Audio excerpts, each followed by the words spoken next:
आप तमाम नाजरीन का T9 टीवी न्यूज़ में खैर मकदम है। आइए नज़र डालते हैं आज की अहम खबर पर। सदर जमीयतुल खुरैश तेलंगाना अलहाज मोहम्मद मोइज़ बाबू चौधरी और जनरल सेक्रेटरी मोहम्मद फरीदुद्दीन कुरैशी की हिदायत पर रोज़नामा सियासत के 75 साल की तकमील पर महबूब नगर में मुनक़िदा तक़रीब में शिरकत के लिए महबूब नगर पहुँचे। न्यूज़ एडिटर रोज़नामा सियासत आमिर अली ख़ान की जमीयतुल खुरैश महबूब नगर की जानिब से सदर जमीयतुल खुरैश महबूब नगर मोहम्मद अब्दुर्रहमान कुरैशी की क़यादत में आमिर अली ख़ान को तहनीत पेश करते हुए इनकी शालपोशी और गुलपोशी की गई।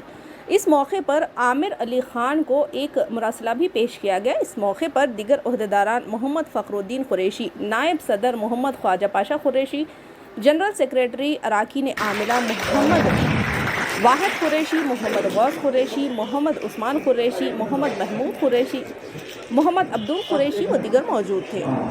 आइए देखते हैं ये रिपोर्ट। चैनल को लाइक करें, शेयर करें और सब्सक्राइब करना ना भूलें।